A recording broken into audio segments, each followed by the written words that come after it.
pembelajaran pada hari ini. Assalamualaikum warahmatullahi wabarakatuh. Waalaikumsalam warahmatullahi wabarakatuh. Apa kabar kalian semua? Sehat pastinya ya. Terima kasih bagi yang sudah mengikuti live Zoom pada hari ini. Nah, hari ini kita akan membahas tentang materi yang baru setelah sebelumnya ya, minggu lalu kita itu UTS. Dan saya lihat rata-rata nilainya tuh pada bagus semua tuh. Saya nggak tahu tuh karena bisa lihat buku atau memang pribadi dia mengerjakannya secara jujur, tapi rata-rata nilainya bagus, bahkan banyak yang 100, saya nggak tahu. Dari 25 soal berarti habis jawabannya semua benar semua. Nah, saya senang ya. Oke, tapi yang penting adalah mengutamakan kejujuran. Nah, untuk minggu ini kita masih akan membahas tentang materi yang baru, di mana materi pada pagi hari ini adalah masa peralihan daripada Orde Lama ke Orde Baru. Ya, jadi ini masa peralihan yang kita ceritakan. Nah, saya akan membantu kalian dengan penjelasan di slide saya. Oke. Bisa nampak ya slide saya? Bisa, nak? Hah? Nampak, Mem? Nampak slide saya? Nampak, Mem. Oke. Jadi judul materi kita pada pagi hari ini adalah tentang masa transisi dari Orde Lama ke Orde Baru. Jadi tepatnya 1966 sampai 1967. Nah, sebentar aja sih 1 tahunan, tapi di 1 tahunan ini luar biasa sekali pergerakan-pergerakan yang dilakukan. Artinya di 1 tahun ini itu berubah dari Orde Lama ke Orde Baru. Nah, adapun indikator yang ingin kita dapatkan pada hari ini adalah apa sih yang melatar belakangi tentang aksi Tritura. Karena apa? Karena Tritura ini berkaitan dengan Orde Lama ya.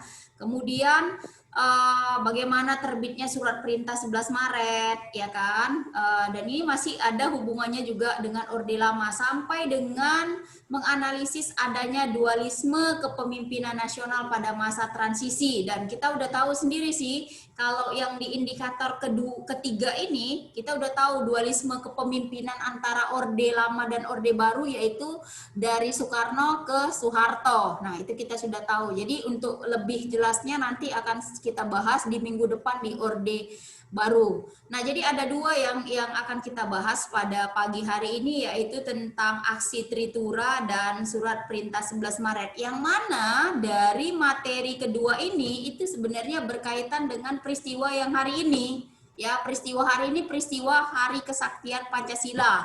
Ya, semalam 30 September itu diperingati sebagai hari berdarahnya di Indonesia ya. Oke, lanjut saja. Jadi kita akan mulai dulu di Orde Baru. Jadi Orde Baru itu kita udah tahu bahwasannya yang memegang tampuk kepemimpinan di masa Orde Baru itu adalah ini dia, Sang Jenderal, yaitu Soeharto. Nah, jadi Orde Baru itu merupakan satu sistem pemerintahan yang hendak menerapkan tatanan kehidupan bernegara berdasarkan Pancasila dan Undang-Undang Dasar 1945.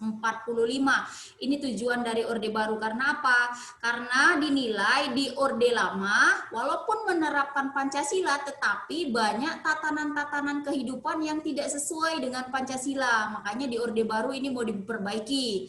Ya, inilah misi dari Soeharto. Nah, jadi dikatakan bahwasanya Orde Baru itu mampu menciptakan dan memelihara stabilitas politik nasional. Apakah benar? Kita akan lihat ya.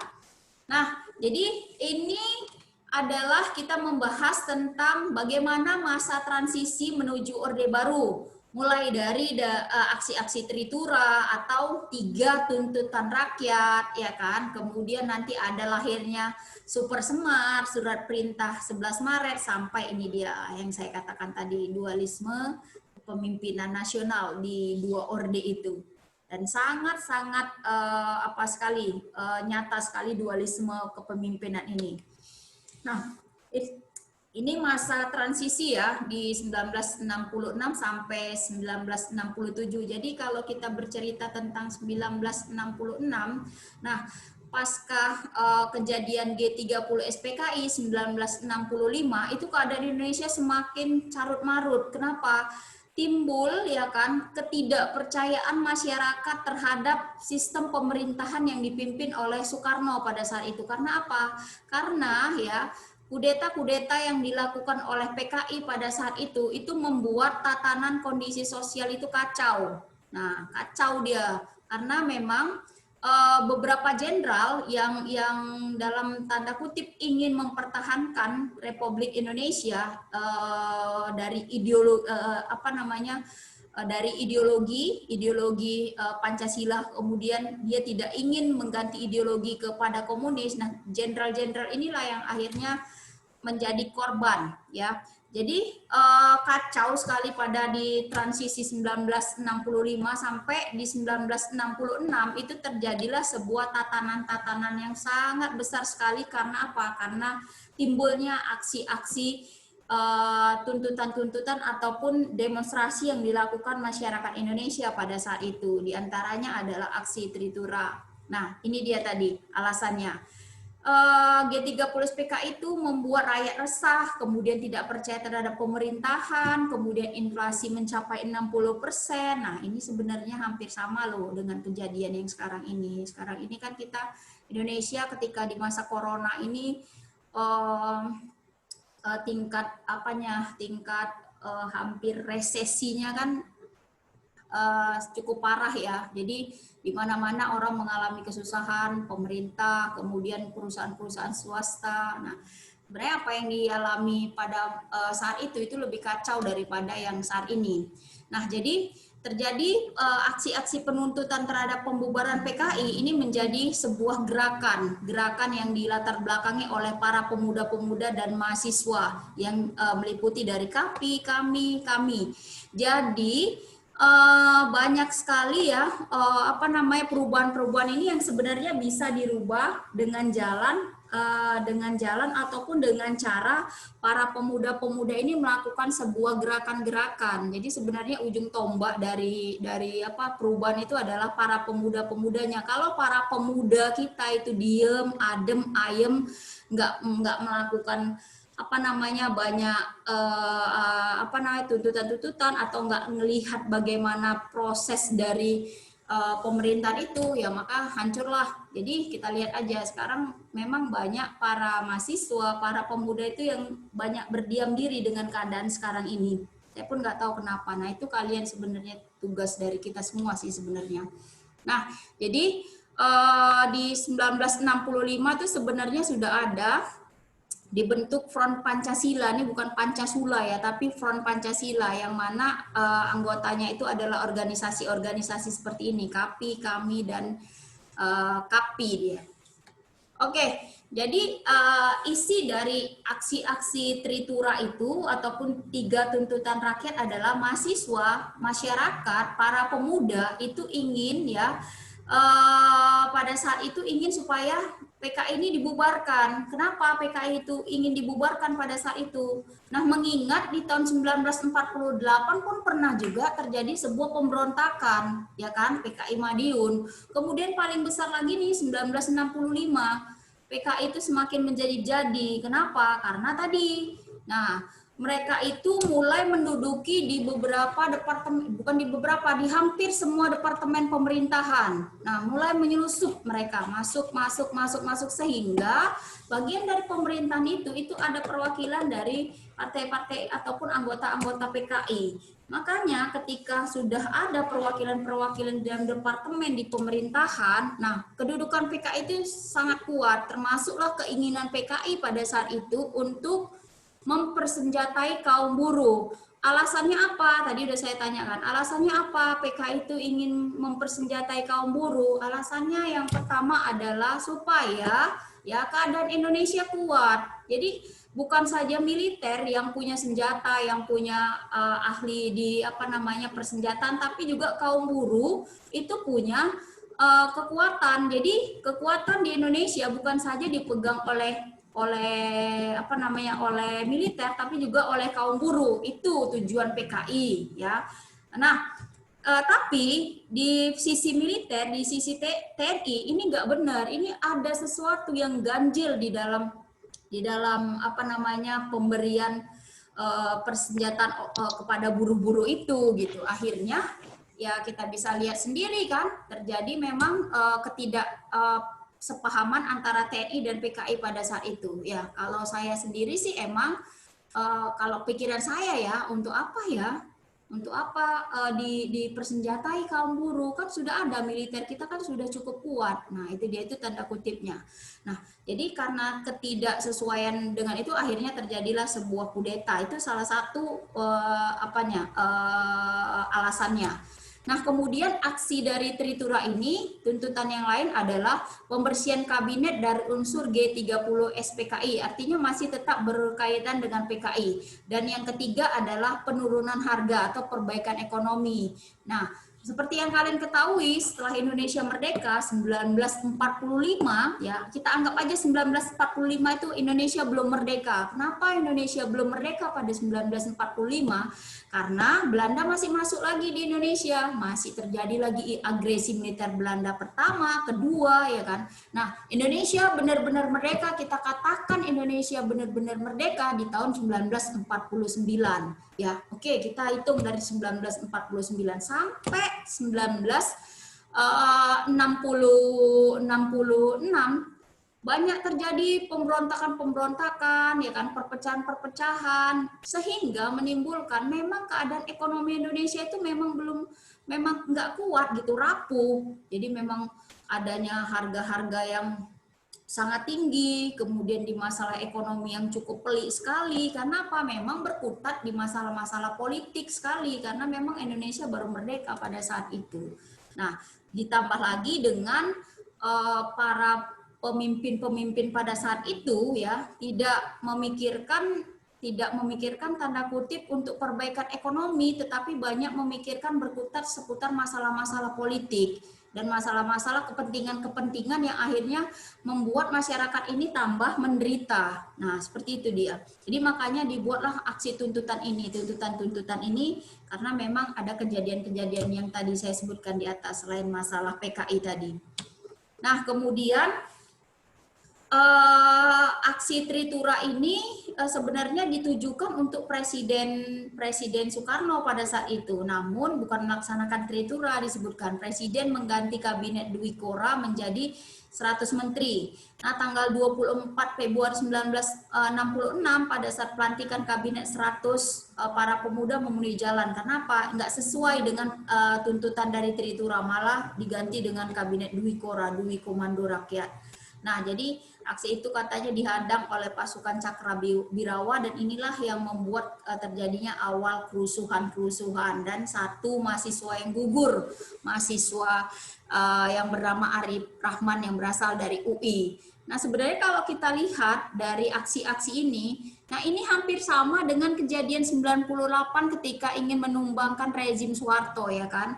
Artinya apa? Sejarah itu nggak berulang, tapi sejarah itu bisa bisa sama hal-hal yang terjadi, dan kita sebenarnya bisa mengambil solusi ketika kita itu melihat masa lalu, melihat sejarah. Nah, kalau kita lihat nih di 1966, ya kan, mahasiswa UI ada yang meninggal yang bernama Arif Rahman. Di 98 ada juga mahasiswa yang meninggal karena apa? Menentang turunnya menginginkan turunnya Soeharto pada saat itu. Nah, hampir sama dia ya. Jadi aksi-aksi Tritura ini muncullah nanti ada kesatuan aksi pelajar dan banyak juga ya istilahnya pemberontakan dilakukan oleh Front Pancasila dan para pelajar untuk apa? Untuk mengobrak-abrik tatanan dari PKI ini, Partai Komunis Indonesia yang dilatar belakangi oleh RRC, Republik Rakyat Cina. Nah, bagaimana kedudukan Amerika pada saat itu ketika Cina dilihat mulai masuk ke Indonesia dan mulai menanamkan pengaruh komunisnya di Indonesia. Nah, Amerika yang notabene bukan penganut komunis itu akan sangat marah sekali dan mereka mulai berusaha untuk supaya komunis ini nggak ada, RRC ini nggak ikut di Indonesia, nggak masuk ke Indonesia. Kenapa? Dia punya juga misi-misi yang lain seperti itu. Nah, ini aksi Tritura ya. Akhirnya Tritura ini nanti Presiden Soekarno nggak mampu membendung ini dan menyerahkan kepada Soeharto untuk meredam aksi-aksi dari rakyat ini. Nah, ini Tritura ya. Nah, kemudian dari kejadian Tritura ini nanti akan muncullah sebuah surat, katanya surat wasiat. Nah, ini masih penuh dengan kontroversi juga nih sampai dengan saat ini kontroversinya luar biasa. Nah, jadi setelah Tritura itu muncullah surat wasiat ataupun surat sakti yang disebut dengan Super Semar, surat perintah 11 Maret. Yang inti dari Super Semar tersebut adalah pemindahan kekuasaan ke tangan Soeharto. Nah, sampai sekarang kita nggak pernah tahu mana sebenarnya naskah asli dari Super Semar itu. Apakah yang berada di internet, kemudian yang ada di lapangan, isi dari Super Semar ini gitu. Mana yang aslinya? Ini bukan yang asli loh gitu. Yang aslinya mana? Ini ditanyakan sampai dengan saat ini. Ada apa sebenarnya? Misi apa di balik itu semua? Ya, ini Super Semar. Nah, ini sebenarnya nggak ini kali ya, nggak jelas sekali tulisannya, tapi inti dari Super Semar ini adalah memberikan mandat kepada Soeharto, ya, bukan Soeharto pada saat itu bukan presiden, memberikan mandat kepada Soeharto untuk ya menyelesaikan permasalahan-permasalahan yang terjadi di Indonesia. Nah, waktu itu Soeharto memang belum jadi presiden, masih memang mayor jenderal, ya, masih mayor jenderal. Nah, akhirnya diberikan mandat ini, kita nggak tahu bagaimana awal dari mandat ini, kemudian akhir mandatnya gimana, dan akhirnya Soeharto menerima mandat tersebut dan menyelesaikannya. Karena apa? Kalau kita lihat dari Tritura ini, nah isi dari Tritura, coba kalian lihat, ada pembubaran PKI, pembersihan dari kabinet dari unsur-unsur PKI di tahun 1966, ini kan setelah kejadian G30 SPKI 1965. Kenapa ya gini? Kenapa harus ini saja gitu? Nah, ada apa di balik itu semua sehingga muncul ini? Nah, kepercayaan masyarakat pada saat itu terhadap PKI luar biasa, sudah jelek sekali. Masyarakat Indonesia pada saat itu udah benci sekali terhadap PKI. Karena apa? Wah, mengerikan ternyata unsur-unsur yang ingin ditanamkan mereka, yaitu unsur ideologi, itu benar-benar sangat dibenci oleh masyarakat Indonesia. Lalu diambil alihlah isu itu untuk melengkapi kedudukan dari sang jenderal. Oke, ini dia. Nah, sini. Pada 11 Maret 1996, Presiden Soekarno mengadakan sidang pelantikan Kabinet 100 Menteri. Jadi di tengah berjalan sidang, Brigjen Sabur melaporkan kepada Soekarno bahwa ada pasukan liar di luar istana. Soekarno langsung meninggalkan rapat dan meninggalkan Jakarta menuju Istana Bogor menggunakan helikopter. Ada apa sebenarnya? Nah, kemudian akhirnya Mayor Jenderal Soeharto mengutus 3 orang perwira tinggi Angkatan Darat menemui Presiden Soekarno di Istana Bogor. Dan apa yang dibicarakan? Akhirnya itulah membahas tentang wasiat. Di sini ada apa sebenarnya kejadian ini? Ada apa sebenarnya ya? Kenapa Soekarno buru-buru meninggalkan sidang pada saat itu, rapat, dan terus terbang menggunakan helikopter? Ini ada apa? Terus kemudian tiba-tiba menuliskan surat kuasanya ke Soeharto. Nah, kenapa ya? Itu kan jadi tanda tanya akhirnya, apa ya? Nah, orang yang bisa menjawab ini kebetulan sudah meninggal, mungkin saksi-saksi matanya lah ya kan. Ada Presiden Soeharto yang udah meninggal, Soekarno juga meninggal. Jadi hanya mereka berdua lah yang sebenarnya tahu tentang kejadian ini, dan pihak untuk para sejarawan mungkin bisa menelaahnya dari bukti-bukti yang lain, kemudian menganalisis kejadian-kejadian sejarah pada saat itu, sehingga mereka berasumsi, jadi punya teori sendiri, tapi teorinya itu belum tentu benar ataupun salah. Nah, kemudian ini ilustrasi dari ketika Soekarno itu menandatangani apa dia? Super Semar ini dia. Oke, ini dia. Apa isinya kita nggak tahu ya secara apanya. Nah, setelah keluarnya Super Semar ya, maka secara nggak langsung semua tugas dan tanggung jawab dipegang oleh Soeharto, dan yang dilakukan Soeharto pertama sekali ketika setelah mendapatkan surat perintah itu dan menyatakan bahwasannya dia mendapatkan mandat, yang pertama yang dilakukan adalah membubarkan PKI, ya, membubarkan PKI dan menyatakan PKI itu sebagai organisasi terlarang. Nah, jadi tindakan-tindakan pembersihan terhadap PKI itu bagaimana? Tindakan pengukuhan mati anggota PKI dan kekerasan terhadap minoritas Tionghoa. Artinya apa? Segala macam yang berbau dengan Cina itu nggak boleh, ya nggak boleh. Karena apa? Soeharto menilai unsur yang masuk itu yang banyak mengandung komunis itu adalah unsur Tionghoanya, Cinanya dia seperti itu. Akhirnya, ya. Soeharto itu membersihkan semua segala macam yang berbau dengan komunis dari Departemen Pemerintahan, mana yang dinilai mempunyai hubungan dengan PKI langsung dikeluarkan, langsung keluarkan. Jadi dibersihkan semua unsur-unsur dari yang namanya PKI. Nah, itu dia. Nah, jadi termasuk yang dilakukan Soeharto ketika dia menjabat menjadi pemegang jabatan Super Semar pada saat itu. Nah, rumah-rumah ibadah milik Cina, milik orang-orang Tionghoa tidak boleh lagi berbahasa Cina, berbahasa Mandarin, nggak boleh. Misalnya kuil ini dengan bahasa Cina nggak boleh. Kemudian banyak nama-nama orang-orang Cina atau Tionghoa itu berganti. Jadi namanya itu bukan nama Cina, jadi namanya itu nama Indonesia, misalnya Sugiono, kemudian ada namanya Sulastri, gitu-gitu. Jadi namanya berganti dengan nama-nama khasnya Indonesia, khususnya khasnya Jawa. Tapi sebenarnya orang-orang Chinese ini punya nama tersendiri, misalnya Kionsi, gitu-gitulah nama-nama Cina seperti yang kalian ketahui.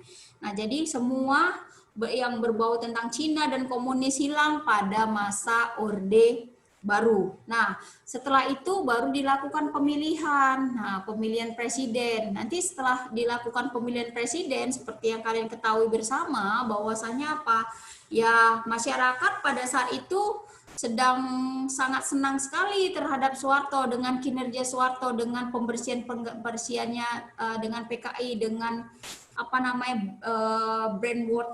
brainwash tentang kejelekan dari PKI ini, sehingga membuat masyarakat tuh akhirnya kemudian memilih Soeharto itu menjadi presiden dan bertahanlah sampai dengan 32 tahun.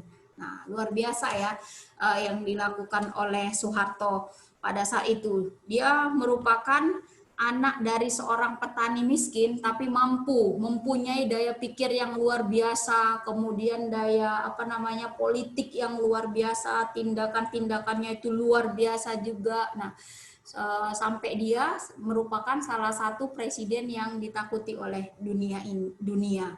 Karena apa? Karena memang Soeharto bukan saja bertindak dengan kata-kata tapi bertindak dengan perbuatan. Nanti kita akan bahas tentang Orde Baru secara lebih mendalam di episode berikutnya, yaitu di minggu depan. Oke, itu saja mungkin tentang asal muasal atau latar belakang Tritura dan latar belakang terjadinya Super Semar. Silahkan bagi yang ingin bertanya, Nak, saya siapkan waktu untuk pertanyaan. Mem. Ya, silakan. Bentar ya, saya mau ini dulu. Ini siapa? Amri, Mem.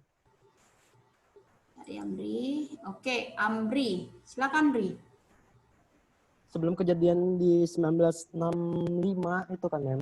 Ya. Itu sebelum kejadian atau sesudah kejadian, pokoknya sebelum keluar Super Semar, Ketua MPRS siapa, Mem? Nah, yang pada saat itu, saya yakin itu Hana Sution kan, Mem, pada saat itu. Kenapa kamu yakin dengan Hana Sution?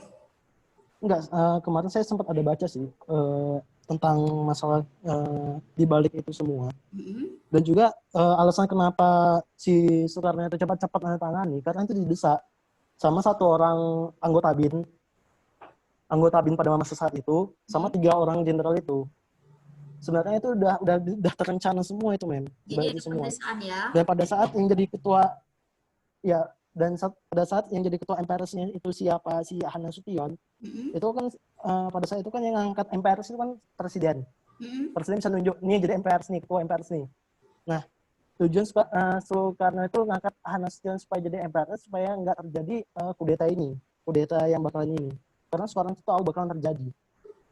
Nah, pada saat itu juga pada saat terjadi G30S, kenapa si Soeharto itu nggak kena? Padahal posisi dia saat itu Major. Harusnya kena ya. Dan si Ahana Sution itu selamat. Ahana Sution itu kawan baiknya siapa? Si Soeharto. Otomatis kayak macam ada apa sih kong kali kong di balik ini semua gitu, men. Si Sudah Ahana Sution tahu. ada ini ya, perencanaan sebelumnya dengan matang ya.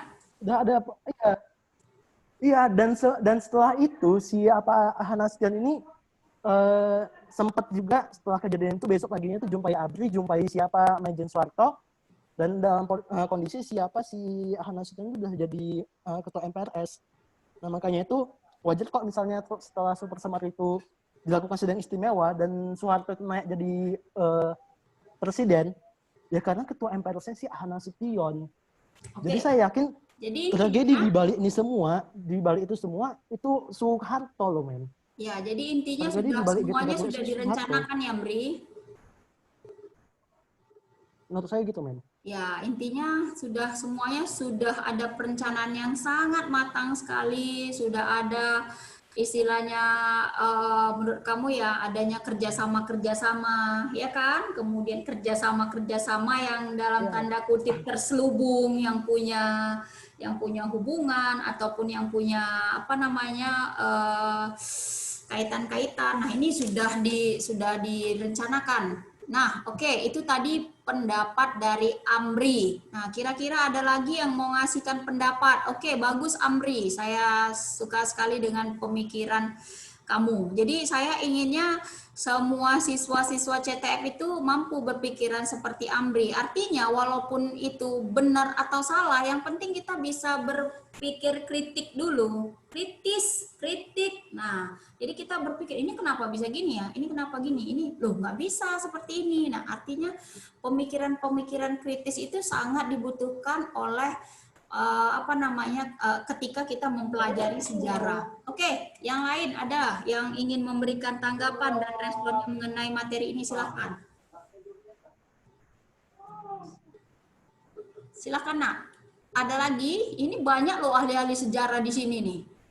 Si Sahrul pun bisa, Hubah juga bisa nih. Jarang-jarang Hubah ini ikut live dengan saya loh. Ayo silakan. Kemudian si Aulia Rahmat ya. Ini Aulia mana nih? Mana? Aulia Rahmat. Ya, Mem. Aulia Rahmatun. Coba buka kamera kamu, Nak. Aulia Rahmatun. Mem, saya nggak pakai jilbab, Mem. Bukan alasan, Nak. Kelas 3, nah, saya tuh nggak tahu wajah-wajah kalian. Usahakan kalau ketemu dengan saya, tuh, kalau Zoom dengan saya, sebentar aja kalian lihatkan wajah kalian. Bisa-bisa kalian itu tamat nanti nggak lihat Bu Nisa. Kenapa? Jalur corona semuanya. Benar ya, Sarul? Mana tadi Aulia Rahmatun? Husen nggak mungkin pakai jilbab kan, Nak? Oke, nah ini masih belum nampak nih. Untuk minggu depan, Nak, jadi kamera ini harap dihidupkan dengan saya. Nggak ada tuh alasan tuh cewek-ceweknya. Oh, saya nggak pakai jilbab, Mem. Saya nggak pakai jilbab. Udah prepare dong kalau mau live ya. Sarul, ada pendapat kamu, Sarul, tentang Tritura ini dan Super Semar ini, silakan, Nak. Yang ingin memberikan pendapat. Mungkin bertanya, Silakan. peralihan dari masa Orde Lama ke Orde Baru itu kan ditandai dengan ada pengangkatan Soeharto sebagai presiden. tentu saja pengangkatan itu bukan bukan dia pertama bukan diangkat jadi presiden, tapi pemegang mandat dulu awalnya ya. Oh, jadi ditandai pemegang mandat. Terus kemudian diangkat menjadi presiden. Sebelum cara dia gimana sih maksudnya? Penetapan Soeharto sebagai presiden itu tentu saja kan pertama diawali karena banyaknya masyarakat yang suka dengan tindakan yang telah dilakukan oleh Bapak Soeharto kan. Di situ bagaimana sih prosesnya? Kenapa setelah karena banyak masyarakat yang suka tiba-tiba dia diangkat jadi presiden, prosesnya itu gimana, apakah Soeharto langsung lepas jabatan kemudian langsung diberikan kepada Bapak Soeharto atau ada dari beberapa pihak yang mendukung untuk hal tersebut terjadi? Saya mau tanya lagi nih sebelum saya jawab pertanyaan. Kita pada tahun berapa pernah melaksanakan pemilu untuk pertama kali? Dan 1955, Mem. oleh siapa? 1955, Mem. 1955. Ya, pada masa siapa, Nak? Pada masa Soekarno. Kabinet. Kabinet Burhanuddin Harahap. Iya. Iya. Benar-benar. Jadi pada tahun 1955 kita pertama kali pemilihan umum dilakukan pertama kali, walaupun pada saat itu bukan memilih presiden ya, tapi memang memilih istilahnya sekarang DPR, Dewan Perwakilan Rakyat. Nah, setelah pada saat itu 1955, nah mulailah sudah ada bagaimana sistematis atau skemanya ketika membuat pemilihan. Jadi dengan kekuatan Soeharto ya pada saat itu, nah Soeharto itu memang tentu saja bisa membuat sebuah pemilihan umum di mana anggota-anggota dewannya itu semua ketika dia mengadakan sebuah pemilihan umum nanti hasilnya itu akan terpilih dia jadi sebagai presiden. Itu gampang sekali. Jadi memang prosesnya adalah pemilihan pada saat itu. Tapi memang kenapa Soeharto akhirnya bisa terpilih menjadi seorang presiden pada saat itu, memang kekuatan dan untuk dukungan terhadap Soeharto pada saat itu sangat kuat sekali.